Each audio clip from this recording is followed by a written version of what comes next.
BNP সরকার যোগ্য না। আমরা ভাবতে চাই যে 17 বছর ধরে আপনারা যে সময় পেয়েছেন, নিজেদের দল গোছানোর সময় পেয়েছেন, নিজেরা ভাবার সময় পেয়েছেন, আন্দোলন সংগ্রামের সময় পেয়েছেন। আমরা বিশ্বাস করতে চাই যে এই বিগত 17 বছরে আপনারা পরিপক্ক হয়ে ফিরেছেন। সেই পরিপক্কতার দৃষ্টান্ত আমরা দেখতে চাই এবং আমরা বিশ্বাস রাখতে চাই। সেই জায়গা থেকে বলবো যে জুলাই শহীদের যে বিচার সেটা নিশ্চিত করেন। তারা আপনাদের কাছে বেশি কিছু চায় নাই, তারা আপনাদের কাছে কোটি কোটি টাকা পয়সা চায় নাই, অনেক কিছু চায় নাই। তাদের ন্যূনতম যে ব্যাপার, ন্যূনতম যে তাদের চাহিদা, তাদের শহীদদের কবরগুলোকে আপনারা সংস্কার করেন। আপনারা বিচার করবেন কিনা, যদি বিচার করতে না পারেন সেটাও জনগণকে বলেন।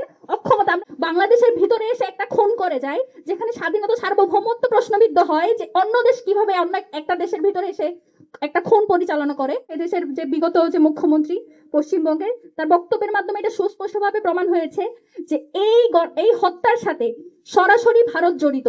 তারপরও বাংলাদেশ থেকে যখন বলা হয় যে সেটা সে দেশের ম্যাটার, বাংলাদেশের ভিতরে এসে একটা খুন করে যায়, যেখানে স্বাধীনতা সার্বভৌমত্ব প্রশ্নবিদ্ধ হয়, যে অন্য দেশ কিভাবে অন্য একটা দেশের ভিতরে এসে একটা খুন পরিচালনা করে। তখন যখন আপনারা বলেন যে সেটা ওই দেশের ম্যাটার, তখন তো আমাদের প্রশ্ন হয় যে আপনাদের ভেতরেই কোনো সমস্যা আছে কিনা, আপনাদের এই সমস্যা আছে কি নাই সেটা সেটা ক্লিয়ার করার দায়িত্ব জনগণের কাছে। কারণ আপনারা ক্ষমতায় বসেছেন, আপনারা দায়িত্বে বসেছেন।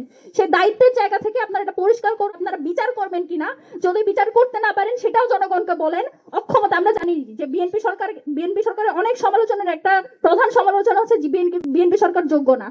আমরা ভাবতে চাই যে 17 বছর ধরে আপনারা যে সময় পেয়েছেন, নিজেদের দল গোছানোর সময় পেয়েছেন, নিজেরা ভাবার সময় পেয়েছেন, আন্দোলন সংগ্রামের সময় পেয়েছেন। আমরা বিশ্বাস করতে চাই যে এই বিগত 17 বছরে আপনারা পরিপক্ক হয়ে ফিরেছেন।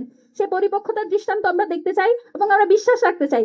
সেই জায়গা থেকে বলবো যে জুলাই শহীদের যে বিচার সেটা নিশ্চিত করেন। তারা আপনাদের কাছে বেশি কিছু চায় নাই, তারা আপনাদের কাছে কোটি কোটি টাকা পয়সা চায় নাই, অনেক কিছু চায় নাই। তাদের ন্যূনতম যে ব্যাপার, ন্যূনতম যে তাদের চাহিদা, তাদের শহীদদের কবরগুলোকে আপনারা সংস্কার করেন।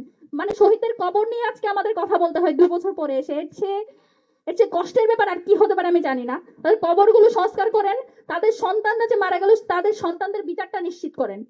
এটুকুই আমার